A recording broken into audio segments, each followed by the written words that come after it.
की बात करेगा, आदिवासी अपने अधिकार की बात करेगा, आदिवासी आरक्षण की बात करेगा, तो वे सीधा सीधा आरोप लगाने का काम करते हैं, बदनाम करने की कोशिश करते हैं। ये वक्त सिर्फ राजनीति करने का, सरपंच एमएलए एमपी बनने का नहीं है। ये वक्त हमारे अधिकारों के बारे में जान के उसको प्राप्त करने के लिए लड़ने का समय। आज पूरे देश के अंदर स्थिति भयंकर बनी हुई है। उन लोगों ने सिर्फ हमको अधिकार की चटनी नहीं जताते, किसकी चटनी जताते हैं? धर्म की चटनी। सब अधिकार तुम्हारा आ धर्म कोण आलिगन के जो तुम्हारा अधिकार है के जो है सारे लोग क्या कहते हैं? तुम्हारा ये धर्म, कोई ये धर्म पकड़ाता है।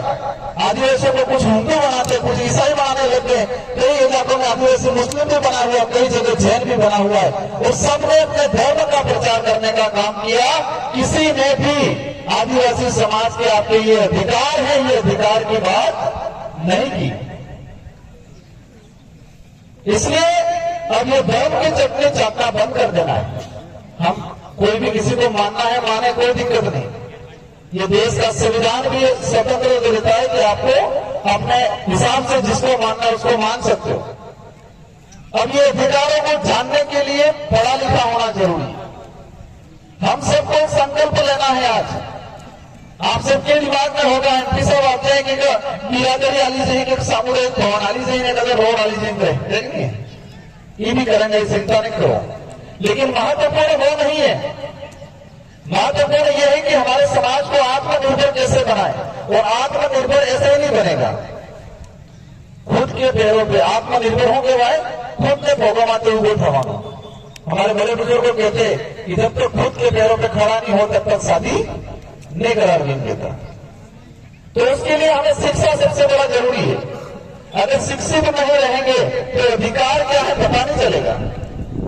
आज हम पढ़े लिखे नहीं होते तो शेड्यूल 5 का क्या प्रावधान है, आरक्षण का क्या प्रावधान है।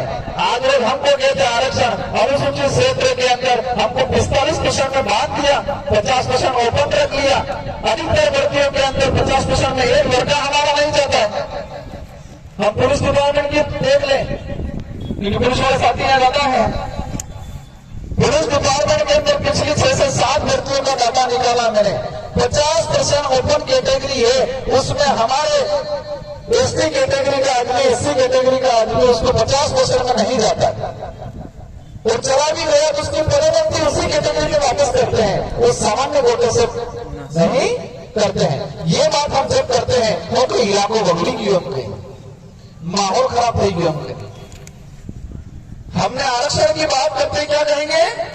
माहौल खराब हो गया है। माहौल उनका खराब हो गया है जो हमारा शोषण करते आए हैं, हमारे अधिकार को हनन करते आए हैं, हमारा आरक्षण खाते आए हैं, हमारे गरीब बड़े बुजुर्गों के 5 साल में वोट लेने का काम किया है, उनको दिक्कत हो रही है। इसलिए आप सभी दिमाग में ठान लेना, ये विचारधारा हमारे समाज, हमारे क्षेत्र की जनता और साथ में हमारे साथ जुड़े हुए माइनॉरिटी के भाई, एससी समुदाय के भाई, ओबीसी के भाई, और इसके अलावा भी जिसके अंदर मानवता है, जिसके अंदर क्या है?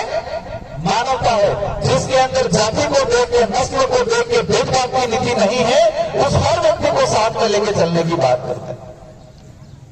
ये लोग धर्म की बात करते हैं, लेकिन इस देश के इतिहास में क्या रहा है? इस देश के इतिहास में आजादी से पहले हमारे लोगों को पढ़ने का अधिकार नहीं था। क्या नहीं था? पढ़ने का अधिकार नहीं था। और इसीलिए कालीबाई कलाशों को गोली मारा आजादी से 2.5 महीने पहले। हमने कही थी अंग्रेजों ने मारा, बिल्कुल अंग्रेजों का राज था, लेकिन वो आदेश देने वाले कौन थे उसको हम नहीं जानते। मानवेड़ में हमारे भाई ने बता दिया 1500 आदिवासी मर गया, शहीद हो गए।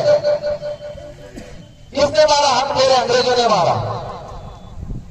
अंग्रेजों ने आदेश जरूर दिया, लेकिन आदेश लिया किसने? आदेश लेने वाले आसपास के जो रजवाड़े थे उन्होंने आदेश लिया। उन्होंने कहा खेरवाड़ा में एमपीसी को भेजो। तो इस एमपीसी ने अपने कालिया था, कालियन भूलवा जी। कालीबाई को गोली किसने मारी? 15 अगस्त 1947 को देश आजाद हुआ। 19 जून 1947 मतलब आजादी से 2.5 महीने पहले कालीबाई को गोली मारी, किसने मारी?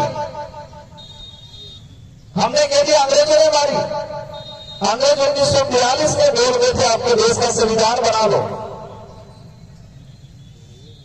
तो आजादी से 2.5 महीने पहले कौन सा अंग्रेज था?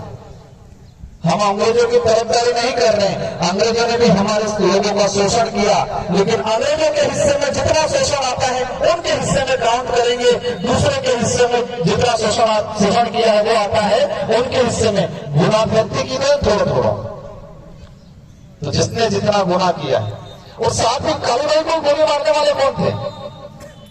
तो उस बात को छोड़ देते हैं, क्योंकि देश में कानून अंग्रेज चले गए, लेकिन अंग्रेजों की नीति, हालांकि अंग्रेजों की भी नहीं, उससे पहले की नीति थी फूट डालो राज करो। जंगल को काटना है तो कुल्हाड़ी में जंगल की भी लकड़ी को डालो फिर जंगल काटो, ये नीति आज भी जारी है। आदिवासियों को खत्म करना है तो आदिवासियों को आपस में लड़ाओ। उस समय मानगढ़ पे एमबीसी में सारे हमारे भील लोग थे, और एक अपने इलाके में बड़ा लफड़ा चल रहा है। क्या चल रहा है? भील, मीणा, रावत चल रहा है, नहीं चल रहा है? ठाकर वाकर सब चल रहा है, नहीं चल रहा है?